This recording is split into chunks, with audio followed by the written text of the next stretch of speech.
아내 예린이 캠핑 동호회에 가입한 건 작년 가을. 우리 가족이 함께 다녀온 속리산 캠핑장에서 우연히 만난 동호회 회원들의 권유 때문이었다. 자동차 영업관리 팀장으로 일하다 보니 주말마다 가족과 함께하는 캠핑이 내 유일한 위안이었다. 그곳에서는 업무 전화도 끝없는 실적 압박도 없었다. 단지 텐트 안에서 아내와 아들 도윤이와 함께하는 작은 행복만이 있었다. 처음에는 예린이 동호회 모임에 가끔 참석하는 것이 나쁘지 않다고 생각했다. 프리랜서 사진작가로 일하면서 집에만 있는 그녀에게 새로운 사람들과의 만남은 필요했다. 특히 캠핑이라는 공통 취미를 공유하는 사람들과의 교류는 그녀의 작업에도 도움이 될 터였다. 처음 몇 달은 한 달에 한 번, 그것도 일요일 오후 모임에만 참석했다. 저녁쯤이면 돌아와 도윤이의 숙제를 봐주고 다음 주 가족 캠핑 계획을 함께 세우곤 했다. 변화는 미세하게 찾아왔다. 내 책상 위에 놓인 우리 가족 사진 속 예린의 미소가 예전과 다르게 느껴졌다. 카메라를 향해 환하게 웃고 있지만 그 눈빛은 어딘가 다른 곳을 향하고 있는 듯했다. 주말 아침 그녀의 캠핑 가방을 정리하는 모습에서도 이전에 없던 설렘이 묻어났다. 새로 구입한 침낭은 우리 가족 캠핑이 아닌 동호회 모임을 위한 것이었다. 화요일에 있는 특별 촬영 세션에 참여하게 됐어. 모처럼 좋은 기회라. 어느 평일 저녁 예린이 조심스럽게 말을 꺼냈다. 캠핑 동호회가 주최하는 사진 촬영 세션이라고 했다. 예린의 직업을 생각하면 당연한 선택이었다. 그날 밤 도윤이를 재우고 돌아와 보니 그녀는 평소보다 더 세심하게 카메라 장비를 점검하고 있었다. 침대 위에는 평소 입지 않던 새 티셔츠와 후드 집업이 놓여 있었다. 가족 캠핑에서는 항상 편안한 낡은 옷만 고집하던 그녀였는데 그날 이후 예린의 특별 세션은 한 달에 한 번, 두 번, 그리고 매주로 늘어갔다. 언제부터인가 그녀의 캠핑 일정표는 내가 볼 수 없는 구글 캘린더로 옮겨졌다. 문득 궁금해 물어보면 브랜드 협업 촬영이나 자연 풍경 스터디 같은 전문적인 용어로 대답했고 나는 그저 고개를 끄덕일 뿐이었다. 점점 늦어지는 귀가 시간이 눈에 띄었다. 초반에는 저녁 8시, 나중에는 10시, 어떤 날은 자정을 넘기기도 했다. 도윤이가 엄마는 왜 항상 내가 잠든 다음에 와? 라고 물었을 때 가슴이 쿵 내려앉은 기분이었다. 아이는 알고 있었다. 무언가가 변하고 있다는 것을. 어느 주말 도윤이의 방에서 나오는 흐느낌 소리에 문을 열었다. 침대 옆 작은 책상 위에는 가족 그림이 놓여 있었다. 3명의 인물 중 하나는 희미하게 그려져 있었고 도윤이는 그 부분을 지우개로 문지르고 있었다. 도윤아, 뭐 하고 있어? 엄마가 자꾸 안 보여요. 그림에서도 지워져요. 아이의 말에 등골이 오싹해졌다. 결혼 10년이 넘도록 우리 가정은 평화롭고 안정적이었다. 내 직장은 안정적이었고 예린은 육아와 가사를 완벽하게 해내는 동시에 사진작가로서의 꿈도 이어갔다. 도윤이는 밝고 건강하게 자라고 있었다. 우리 셋의 캠핑 일상은 남들이 부러워할 만큼 행복했다. 그런데 언제부터 균열이 생기기 시작한 걸까? 지난주 짐을 정리하던 예린의 캠핑 가방에서 낯선 남성용 인디언 스타일 가죽 팔찌가 나왔다. 내 것도 아니고 도윤이 것도 아닌 그것을 손에 쥐는 순간 내 안에서 무언가가 부서졌다. 예린에게 물어볼까 망설이다 다시 가방에 넣어두었다. 이상하게도 마음 한켠에서는 진실을 확인하고 싶지 않다는 두려움이 자리 잡고 있었다. 도윤이는 점점 더 말이 없어졌다. 학교에서 돌아오면 바로 방에 틀어박혀 게임만 했다. 선생님으로부터 요즘 수업 시간에 집중하지 못하고 멍하니 있는 시간이 많아졌다는 연락을 받았다. 아이의 일기장에는 엄마 없는 캠핑이라는 제목의 글이 쓰여 있었다. 글씨는 점점 흐려져 마지막 페이지는 눈물 자국으로 얼룩져 있었다. 예린의 스마트폰이 울릴 때마다 가슴이 철렁 내려앉았다. 매번 자연스럽게 화면을 가리거나 자리를 피해 통화하는 그녀의 모습이 낯설었다. 언제부터인가 그녀의 휴대폰은 항상 엎어진 채로 있었고 자기 전에 충전기에 꽂는 가장 마지막 전자기기가 되었다. 불안감은 일상을 잠식해갔다. 밤에 쏟아지는 비 소리에도 현관문이 열리는 소리에도 잠에서 깨어났다. 업무 미팅 중에도 문득 예린의 모습이 떠올라 말을 잇기도 했다. 동료들은 내가 요즘 혼자 중얼거리는 버릇이 생겼다고 놀렸다. 얼마 전 예린의 인스타그램을 우연히 보게 되었다. 그녀가 올린 캠핑 사진들 속에 낯선 남자의 실루엣이 자주 등장했다. 태그된 계정을 확인하니 자연을 사랑하는 캠핑용품 CEO라는 소개글과 함께 멋진 남성의 프로필이 나타났다. 권우성이라는 이름의 그는 자연 속에서 당당하게 서 있는 모습이었다. 그의 손목에는 내가 본 가죽 팔찌가 채워져 있었다. 텐트 지퍼가 망가진 흔적을 발견한 것은 그날 저녁이었다. 가족 캠핑에 쓰던 4인용 텐트의 안쪽 지퍼가 급하게 열다 찢어진 듯했다. 분명 마지막 가족 캠핑 때는 멀쩡했던 텐트였다. 예린에게 물었을 때 그녀는 당황한 기색 없이 창고에 보관하는 동안 그랬나 보다라고 대답했다. 하지만 나는 알고 있었다. 우리 집 창고에 있어야 할 텐트가 언젠가 없어진 적이 있었다는 것을. 조용한 일상에 작은 균열이 생기기 시작한 건 그때부터였다. 아내의 달라진 행동, 아들의 불안한 눈빛, 그리고 내 가슴 한구석에 자리 잡은 의심. 아직은 아무것도 확신할 수 없었지만 이미 무언가가 돌이킬 수 없이 변해버린 것 같았다. 모든 것이 평화롭던 우리 가정에 서서히 그림자가 들이오고 있었다. 아내의 캠핑 동호회 활동이 본격화된 지석 달째 접어들던 주말 아침. 예린의 핸드폰이 테이블 위에서 진동했다. 그녀는 샤워 중이었고 무심코 화면을 바라본 내 시선이 얼어붙었다. 우성 대표님 오늘 일출 명당 찾았어요. 이번엔 텐트 안에서 찍는 구도 어때요? 알림창에 뜬 메시지는 그것뿐이었지만 이어질 대화를 상상하는 것만으로도 속이 메스꺼워졌다. 그날 이후 예린의 SNS를 유심히 살펴보기 시작했다. 공개된 사진 속에서는 동호회 단체샷이 대부분이었지만 가끔 둘만 태그된 게시물이 눈에 들어왔다. 특히 한 장의 사진이 가슴을 후벼 팠다. 석양을 배경으로 두 사람의 실루엣이 텐트 옆에 나란히 서 있었다. 사진 구도상 우연일 수도 있었지만 그들 사이의 미세한 거리감이 단순한 동호회 회원 관계로는 보이지 않았다. 도윤이의 행동도 점점 이상해졌다. 한때 엄마를 기다리며 현관문 앞에서 졸던 아이가 이제는 방문을 꼭 닫은 채 나오지 않았다. 학교에서 돌아오면 엄마 어디 갔어요? 라고 묻던 질문도 이제는 또 캠핑이죠? 라는 냉담한 확인으로 바뀌었다. 아이의 눈에는 이미 모든 것이 분명해 보였다. 저녁 식사 후 도윤이의 숙제를 도와주던 중 그림일기장에 그려진 충격적인 그림을 발견했다. 주말 가족 캠핑이란 제목 아래 텐트 안에 아빠와 자신만 그려놓고 텐트 밖 멀리 떨어진 곳에 엄마와 낯선 남자의 실루엣을 그려놓았다. 담임 선생님은 빨간 펜으로 도윤이가 상상한 이야기인가요? 라고 적어놓았지만 아이에게는 이미 현실이었다. 도윤아, 이건 무슨 그림이니? 그냥 제가 본 거예요. 아이의 말에 심장이 내려앉았다. 지난 가족 캠핑에서 있었던 일을 더 물어보려 했지만 도윤은 입을 다물고 말을 피했다. 방으로 돌아간 아이의 어깨가 무겁게 처져 있었다. 11살 아이가 감당하기에는 너무 큰 비밀이었다. 그 주 금요일, 예린은 또다시 주말 특별 촬영을 위해 캠핑 가방을 꾸렸다. 이번에는 평소보다 더 많은 짐을 챙기는 모습이 눈에 띄었다. 특히 새로 산 듯한 침낭이 2개 들어 있었다. 그녀가 샤워하는 동안 죄책감과 불안감 사이에서 망설이다. 결국 가방을 열어보았다. 평소 아내가 사용하던 것과는 다른 화장품들, 낯선 향수, 그리고 내가 본 적 없는 속옷까지. 가장 충격적인 것은 가방 안쪽 작은 포켓에서 발견한 작은 쪽지였다. 예린에게 우리만의 시간이 기다려져. 우성, 그 옆에는 자그마한 캠핑용 다이어리가 있었고 몇몇 페이지에는 그와의 만남을 암시하는 기록들이 있었다. 손이 떨려 다이어리를 제자리에 넣으려다 바닥에 떨어뜨렸다. 그 사이로 사진 한 장이 미끄러져 나왔다. 우성이라는 남자가 카메라를 들고 있는 모습, 그리고 그의 뒤로 텐트 안에서 흐릿하게 보이는 예린의 실루엣. 사진 뒷면에는 날짜와 함께 우리의 첫 밤이라는 글귀가 적혀 있었다. 세상이 무너지는 기분이었다. 결혼 생활 내내 신뢰해온 아내가, 그것도 우리 가족이 함께 즐기던 캠핑이라는 추억의 장소에서 다른 남자와. 생각만으로도 숨이 막혔다. 그날 밤 예린이 짐을 챙겨 나갈 때 도윤이가 갑자기 현관에 나타났다. 밤늦게 잠든 줄 알았던 아이였다. 엄마, 이번에는 우리 같이 가면 안 돼요? 도윤아, 미안해. 이번은 엄마 일이라 같이 갈 수 없어. 우성 아저씨도 가요? 예린의 손이 가방을 쥐는 순간 굳었다. 그녀의 얼굴이 창백하게 변했다. 도윤이는 이미 알고 있었다. 그럼에도 아이의 질문에 그녀는 당당하게 대답했다.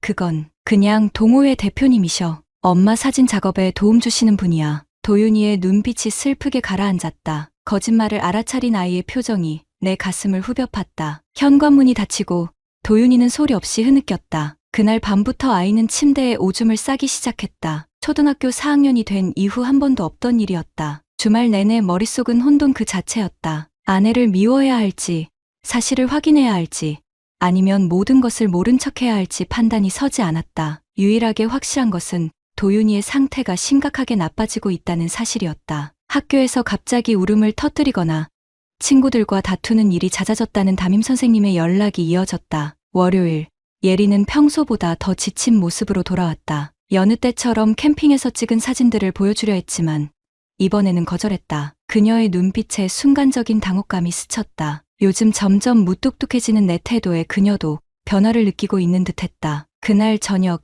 예린의 차 트렁크를 열어본 것은 순전히 우연이었다. 아내가 요청한 짐을 꺼내려던 중 구석에 처박힌 작은 가방을 발견했다. 열어보니 남성용 면도기와 향수, 그리고 몇 벌의 속옷이 들어있었다. 가슴이 무너져 내렸다. 이제는 의심이 아닌 확신이 되어버렸다. 다음 날 캠핑 블로그를 검색하다 우연히 권우성이라는 이름을 발견했다. 캠핑용품 브랜드 네이처 이스케이프의 대표였다. 42세, 잘 다듬어진 수염의 탄탄한 체격, 어디서나 눈에 띄는 카리스마가 느껴지는 외모였다. 그의 인스타그램에는 최근 출시된 커플 텐트 홍보 글이 있었고 모델로 참여한 여성의 뒷모습이 예린과 흡사했다. 도윤이의 학교 상담 일정이 잡혔다. 담임 선생님은 전화로 도윤이가 최근 그림 시간에 검은색만 사용해 어두운 그림을 그리는데 항상 엄마가 멀리 떠나는 내용이라고 걱정했다. 아이의 정서 변화가 심각해지고 있었다. 집으로 돌아오는 길, 우연히 지나친 카페에서 충격적인 광경을 목격했다. 창가 자리에 앉아있는 예린과 우성이 서로의 손을 맞잡고 있었다. 그의 손가락이 예린의 손등을 부드럽게 쓰다듬는 모습이 적나라하게 보였다. 결혼 10년 동안 내가 수없이 했던 그 제스처를 이제는 다른 남자가 대신하고 있었다. 차 안에 앉아 한참을 그들을 지켜봤다. 예린의 얼굴에 피어난 미소는 오랫동안 나와 함께했을 때는 볼 수 없었던 것이었다. 마치 첫사랑에 빠진 소녀처럼 그녀의 눈은 반짝였고 그의 모든 말에 웃음꽃을 피웠다. 내 가슴 속에서는 분노와 배신감, 그리고 무력감이 뒤엉켰다. 집으로 돌아와 도윤이가 자는 모습을 바라보며 고민했다. 이대로 모른 척해야 할지 아니면 모든 것을 바로잡아야 할지. 아이의 평온한 수면을 위해 지금은 침묵하기로 했지만 가슴 속 분노는 시간이 갈수록 더 깊어만 갔다. 예린과 우성의 관계, 그들의 배신, 그리고 아이가 받는 상처, 모든 것이 뒤엉켜 내 마음속에서 폭풍우를 일으켰다. 그날 밤 마치 평소처럼 행동하려 했지만 아내를 바라보는 내 눈빛은 이미 달라져 있었다. 우리 사이에 놓인 보이지 않는 벽이 점점 두꺼워지고 있었다. 캠핑을 통해 가족의 추억을 쌓아가려 했던 내 꿈은 이제 누군가의 불륜 무대가 되어버렸다. 그리고 그 무대의 주인공은 다름 아닌 내 아내였다. 아내와 권우성의 관계를 카페에서 목격한 이후 내 일상은 완전히 달라졌다. 평소 꼼꼼한 성격 덕에 영업관리팀장 자리까지 올라온 내게 증거를 수집하는 일은 그리 어렵지 않았다. 증거를 찾아야 한다는 강박관념에 사로잡혀 예린의 행적을 추적하기 시작했다. 내가 정말 이런 일까지 하게 될 줄은 상상도 못했다. 평소 기술에 관심이 많아 설치해뒀던 가정용 네트워크 시스템은 뜻하지 않게 유용했다. 공유기에 연결된 기기들의 접속 기록을 확인해보니 예린이 집에 없는 날에도 우리 집 와이파이에 연결된 흔적이 있었다. 누군가 우리 집 비밀번호를 알고 있었던 것이다. 결정적인 단서는 예린의 차량 블랙박스에서 발견했다. 차량 정비를 핑계로 SD카드를 꺼내 살펴본 영상에서 예린이 운전하는 차에 우성이 동승하는 장면을 발견했다. 단순한 동호회 이동이 아니었다. 그들은 캠핑장이 아닌 모텔로 향했고 주차장에서 나누는 그들의 키스는 더 이상의 의심을 불허했다. 도윤이의 태블릿에 설치된 가족 위치 공유 앱도 확인했다. 예린이 캠핑장이라고 말했던 위치는 실제로는 서울 근교의 한 호텔 부근이었다. 기록을 거슬러 올라가 보니 이런 패턴이 반복되고 있었다. 캠핑이란 핑계로 주말마다 함께 호텔을 찾는 그들의 모습이 적나라하게 드러났다. 증거들을 모으는 과정에서 가장 힘들었던 건 도윤이의 상태였다. 아이는 점점 더 내면으로 움츠러들었다. 주말이면 친구들과 놀러 가자는 제안도 모두 거절했다. 집에 있을래요. 혹시 엄마가 올지도 모르잖아요. 라는 말에 가슴이 찢어졌다. 이미 예린이 오지 않을 것을 알면서도 아이는 여전히 기다리고 있었다. 학교에서는 도윤이의 성적이 급격히 떨어졌다. 항상 상위권을 유지하던 아이가 이번 중간고사에서는 반에서 중하위권으로 내려앉았다. 수학과 과학 선생님이 특히 걱정스러워했다. 전화를 받고 학교에 가보니 도윤이는 수업 시간에 엄마를 그리워하는 시를 쓰고 있었다. 아빠,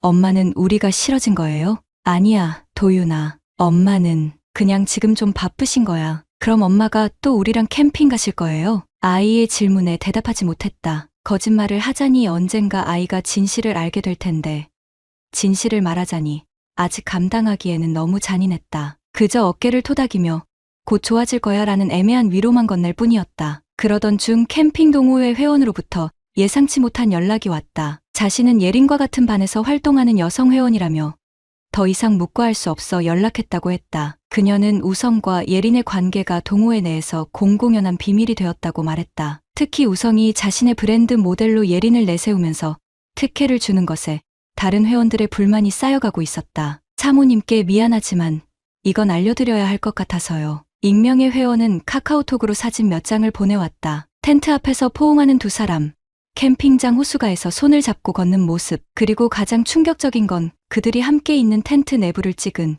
누가 봐도 사적인 순간을 담은 사진이었다. 우리 가족이 함께 쓰던 텐트였다. 마지막 가족 캠핑 이후 사라졌던 그 텐트 안에서 예린은 다른 남자와 함께했다. 무너진 현실 앞에서 내가 택한 것은 차분하게 더 많은 증거를 모으는 일이었다. 휴대폰 위치 추적, 신용카드 사용 내역, 블랙박스 영상까지 모든 것이 그들의 불륜을 가리키고 있었다. 특히 눈에 띄는 건 예린의 카드로 결제된 캠핑용품 목록이었다. 텐트, 침낭, 그리고 2인용 접이식 테이블까지 우리 가족 캠핑에서는 쓰지 않던 물건들이었다. 우성의 SNS도 철저히 분석했다. 그는 캠핑 전문가로서 활발하게 활동하고 있었는데 최근 올린 사진들 속에 예린의 흔적이 자주 등장했다. 직접적인 태그는 없었지만 사진 속 배경이나 소품들은 확실히 우리 집 물건이었다. 특히 예린이 생일 선물로 받았던 머그컵이 우성의 아침 커피 사진에 등장했을 때는 분노가 치밀어 올랐다. 도윤이가 학교에서 돌아오던 어느 날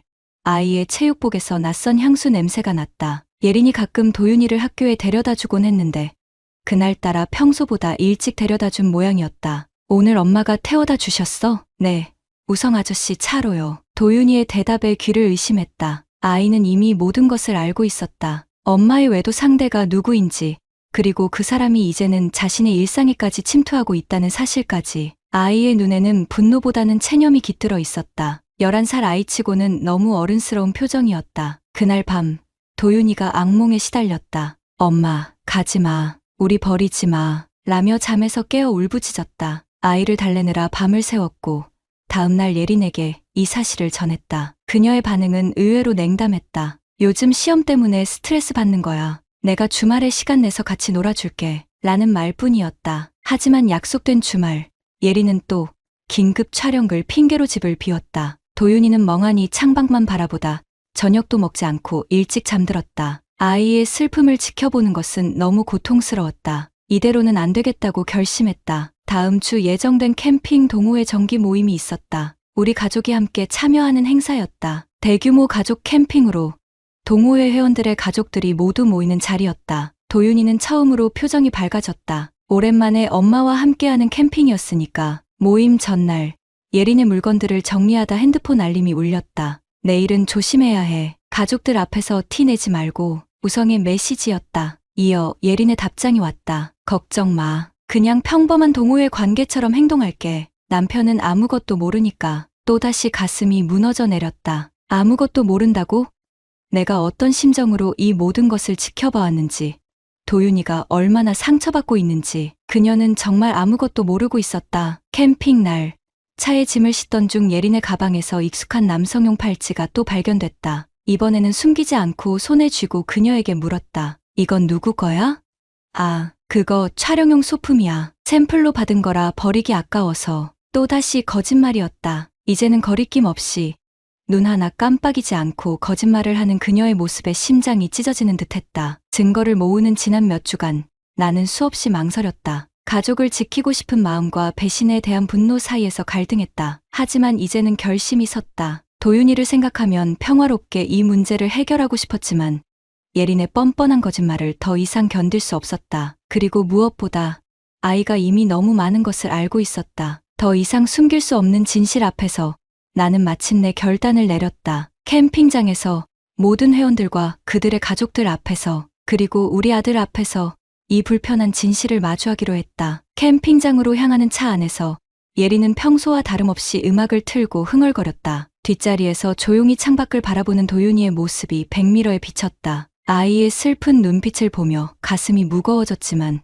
이제는 돌이킬 수 없었다. 진실과 대면할 시간이 왔다. 캠핑장에 도착하자마자 낯익은 긴장감이 공기를 채웠다. 캠핑 동호회 회원들이 모여있는 중앙 광장에는 이미 여러 가족들이 텐트를 치고 있었다. 우리 가족이 도착하자 몇몇 회원들이 어색한 미소로 인사를 건넸다. 그들의 시선이 내게 그리고 예린에게 번갈아 향하는 것을 느낄 수 있었다. 그들도 이미 알고 있었다. 회원들 사이에 퍼진 소문, 예린과 우성의 관계를. 텐트를 설치하는 동안 예린은 평소보다 더 열심히 도윤이를 챙겼다. 오랜만에 함께하는 가족 캠핑이라며 아이의 어깨를 감싸고 좋아하는 간식을 꺼내주었다. 도윤이는 무표정한 얼굴로 엄마의 애정 표현을 받아들였지만 그 눈빛에는 여전히 의심과 상처가 깃들어 있었다. 엄마, 이번에는 진짜 우리랑 계속 있을 거죠? 아이의 질문에 예린은 잠시 동작을 멈췄다. 무슨 의미인지 정확히 알면서도 모른 척하며 도윤이의 머리카락을 쓰다듬었다. 당연하지. 이번 주말은 우리 도윤이랑 아빠랑 신나게 놀 거야. 그 순간 텐트 주변을 서성이던 우성이 눈에 들어왔다. 그는 멀리서 우리 가족을 지켜보고 있었다. 예린과 눈이 마주치자 미세하게 고개를 끄덕이는 모습이 보였다. 그 작은 제스처만으로도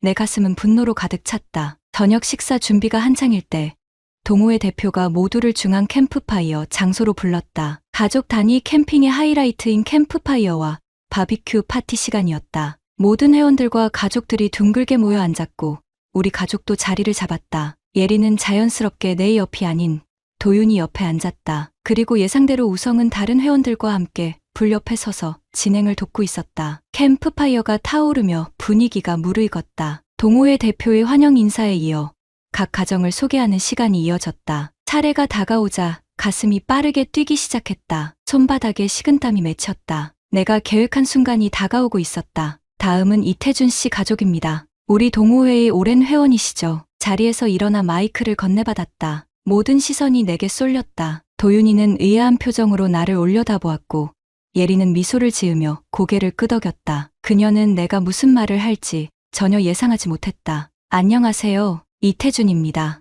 제 옆에 있는 건 아들 도윤이고 그리고 제 아내 예린입니다. 잠시 숨을 고르며 준비했던 말을 떠올렸다. 이 순간을 위해 얼마나 많은 밤을 뒤척였는지 모른다. 가족을 위해 그리고 무엇보다 도윤이를 위해 해야 할 말이었다. 사실 오늘 이 자리에서 특별한 이야기를 하려고 합니다. 우리 가족에게 캠핑은 단순한 취미가 아니라 소중한 추억을 쌓는 시간이었습니다. 하지만 최근 들어 이 의미가 많이 변질된 것 같습니다. 예린의 얼굴에서 미소가 천천히 사라졌다. 그리고 우성은 불 앞에서 굳어버린 채 서 있었다. 두 사람의 눈빛이 순간적으로 마주쳤다. 제 아내는 최근 몇 개월 동안 캠핑 동호회 활동이라는 명목하에 다른 남자와 시간을 보내왔습니다. 그리고 그 남자는 바로 이 자리에 있는 우성 씨입니다. 순간 캠프파이어 주변이 얼어붙었다. 누군가 놀란 듯 숨을 들이켰고 몇몇 어머니들은 아이들의 귀를 막았다. 예린은 창백한 얼굴로 자리에서 벌떡 일어났다. 태준 씨, 무슨 말을 하는 거예요?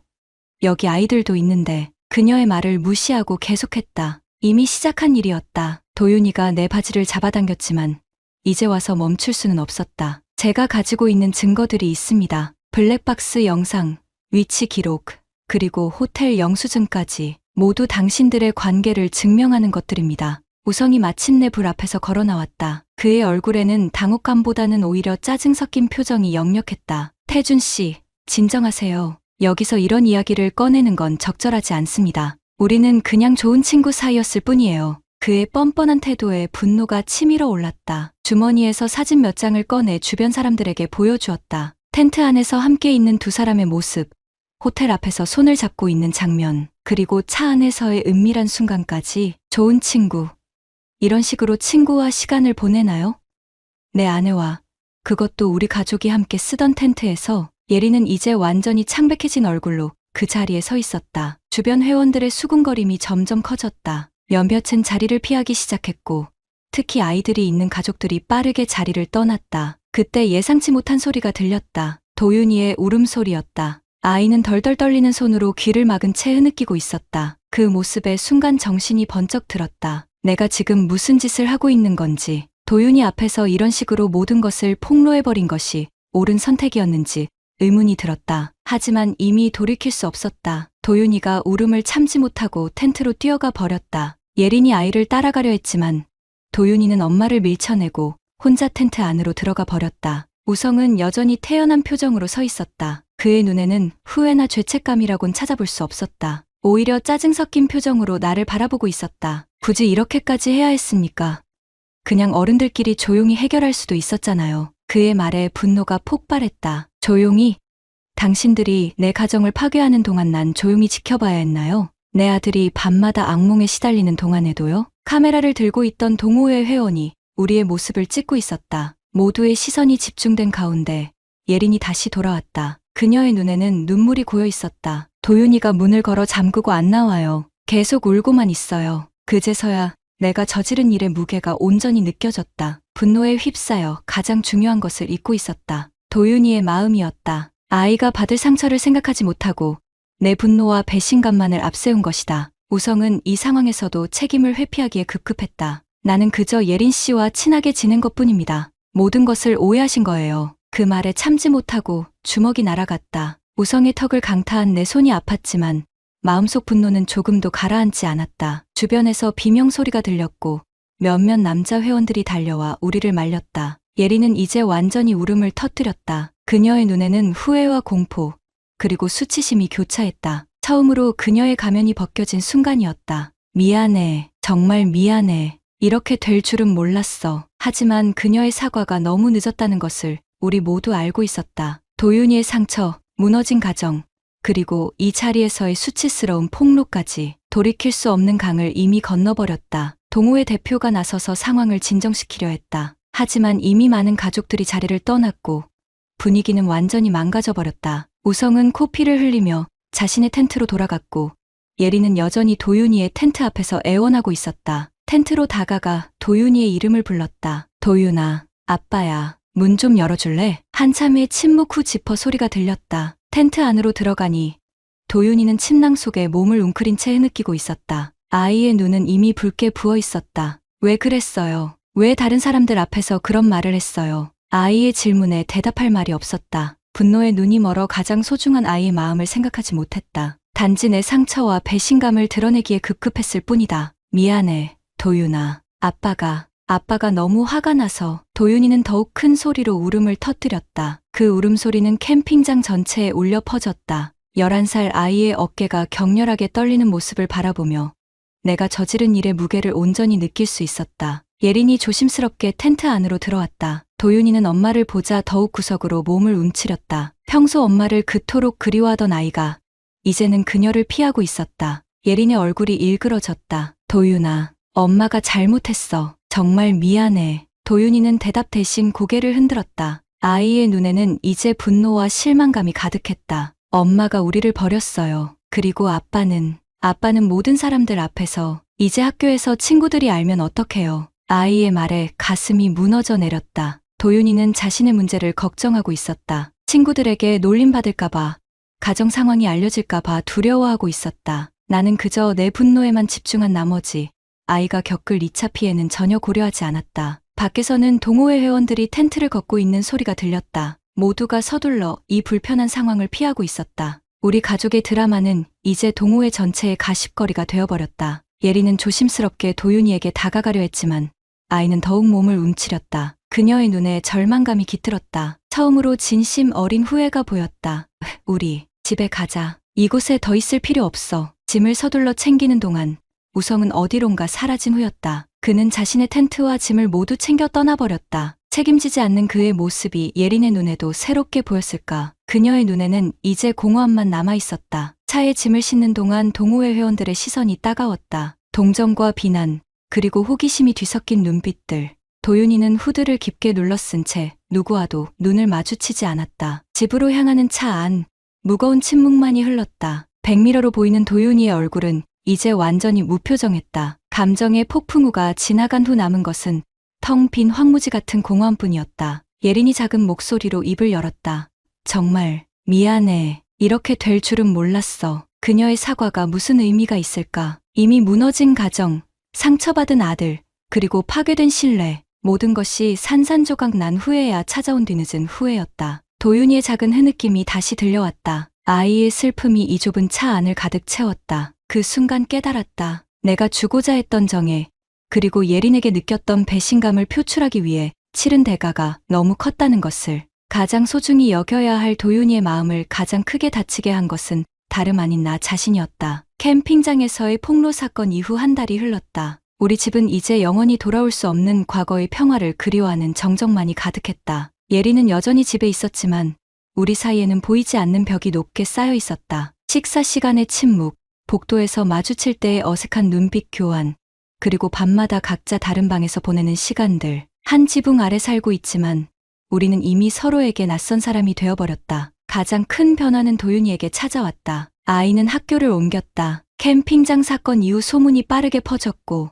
몇몇 학부모들이 동호회 회원이었기에 결국 아이는 학교에서 따가운 시선과 수군거림을 견딜 수 없었다. 새 학교에서도 도윤이는 이전의 밝고 활발한 모습을 찾아볼 수 없었다. 교실 구석에 혼자 앉아 창밖만 바라보는 아이의 모습을 담임 선생님으로부터 전해 들을 때마다 가슴이 찢어지는 듯했다. 어느 비 오는 저녁, 도윤이의 방에서 흐느끼는 소리가 들렸다. 노크 후 들어가니 아이는 침대 위에 웅크린 채 작은 앨범을 보고 있었다. 우리 가족의 첫 캠핑 사진들이었다. 도윤이가 6살 때 처음으로 텐트를 치던 날의 기록. 예린이 웃으며 아이에게 불을 피우는 법을 가르치던 순간, 3명이 함께 찍은 셀카까지. 모든 사진 속에는 행복한 웃음이 담겨 있었다. 이제 다시는 이렇게 못 돌아가는 거죠? 도윤이의 질문에 답할 말이 없었다. 그저 아이의 어깨를 감싸 안으며 함께 앨범을 넘기는 것밖에 할 수 없었다. 마지막 페이지에는 반년 전 마지막 가족 캠핑 사진이 있었다. 이미 그때 예린의 눈빛은 어딘가 다른 곳을 향하고 있었다. 그리고 그때의 나는 그런 변화를 알아채지 못했다. 우성의 소식은 SNS를 통해 간간히 들려왔다. 그는 마치 아무 일도 없었다는 듯 다른 지역으로 캠핑 투어를 떠났고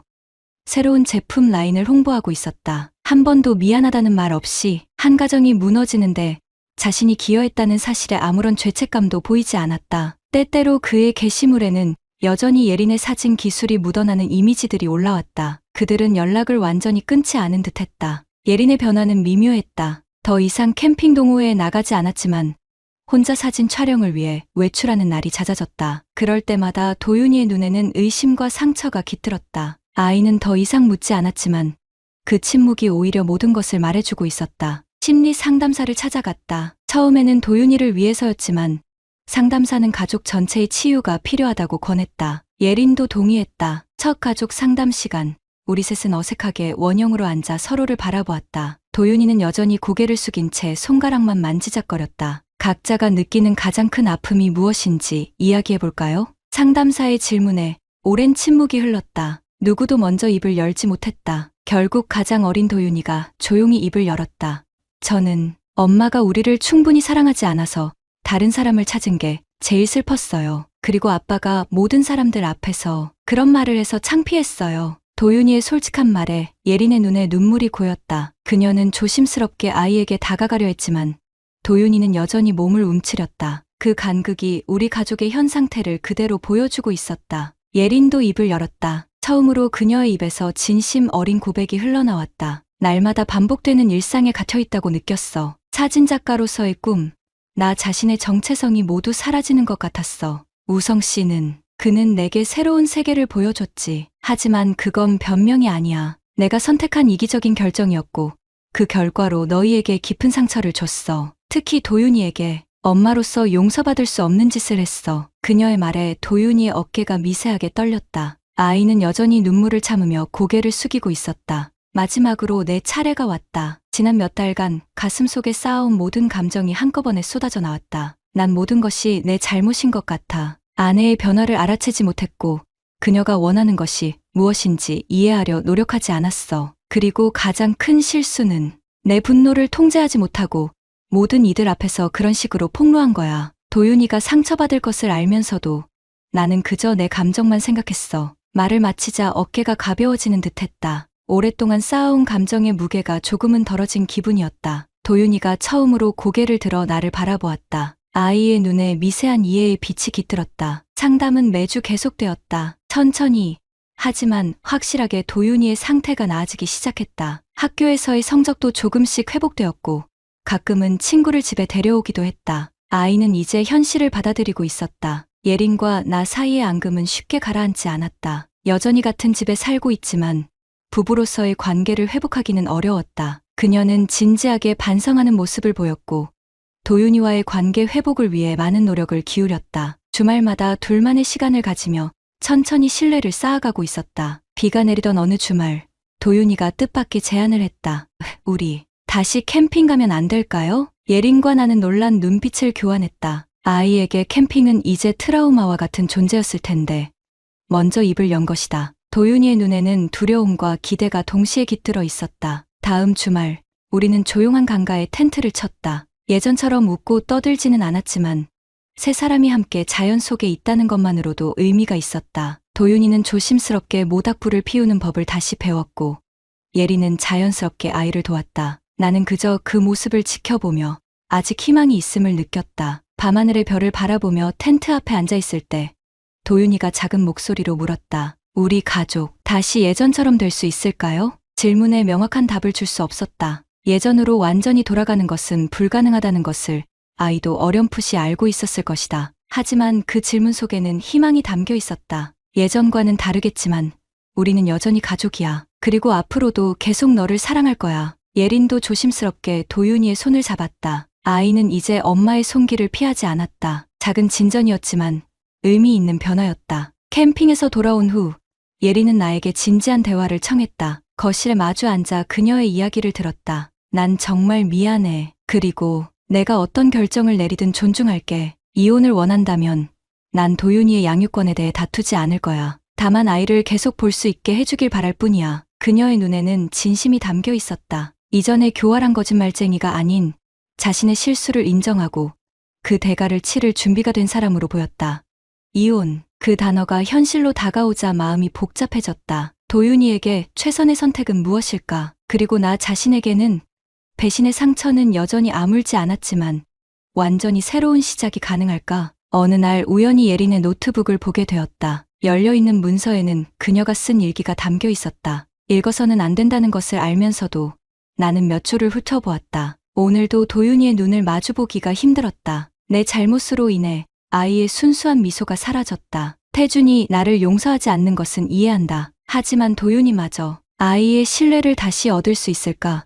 우성과의 관계는 처음부터 실수였다. 순간의 감정에 휩쓸려 가장 소중한 것을 잃어버렸다. 이제 와서 후회해도 소용없다는 것을 알지만 그래도 매일 밤 기도한다. 우리 가족에게 다시 한번 기회가 주어지기를. 그녀의 솔직한 고백에 마음이 흔들렸다. 모든 것이 끝났다고 생각했는데 아직 미련이 남아있는 것일까? 아니면 단지 도윤이를 위한 마음에서 나온 생각일까? 심리 상담사는 우리에게 천천히 시간을 갖고 결정하라고 조언했다. 상처가 깊을수록 회복에도 시간이 필요하다고. 특히 도윤이의 상태가 안정될 때까지는 극적인 변화를 만들지 말라고 당부했다. 어느 저녁, 도윤이가 학교에서 돌아와 처음으로 두 사람에게 함께 안아달라고 요청했다. 우리 셋은 오랜만에 가족의 포옹을 나누었다. 아이의 작은 어깨가 우리 사이에서 따뜻하게 느껴졌다. 그 순간 깨달았다. 어떤 결정을 내리든 가장 중요한 것은 도윤이라는 사실을, 그리고 아이를 위해서는 우리 두 사람이 서로를 완전히 미워하지 않는 것이 필요하다는 것을. 오늘도 내 마음속에는 여전히 배신의 상처와 분노가 남아있다. 하지만 그와 함께 미약하나마 희망의 빛도 자리하고 있다. 완벽했던 과거로 돌아갈 수는 없다. 그러나 아마도 우리는 상처를 안고서라도 새로운 모습의 가족으로 나아갈 수 있을지 모른다. 캠핑 동호회의 그림자는 여전히 우리 가족 위에 드리워져 있다. 하지만 이제는 그 어둠 속에서도 희미한 빛을 찾아 나서는 법을 배우고 있다. 도윤이의 웃음이 조금씩 돌아오는 것처럼 우리의 상처도 천천히, 아주 천천히 아물어가고 있다. 매일 밤 창밖의 별을 바라보며 생각한다. 사랑과 신뢰는 한순간에 깨어질 수 있지만 다시 쌓아올리는 데는 끝없는 인내와 용기가 필요하다는 것을. 그리고 그 여정에 나는 아직 발을 딛지 못했다. 하지만 도윤이의 손을 잡고 그 길을 언젠가는 걸어볼 수 있을지도 모른다는 희망을 가져본다. 구독자님들, 다른 분들과 함께 의견 나눠보세요. 저도 읽어보며 소통하겠습니다.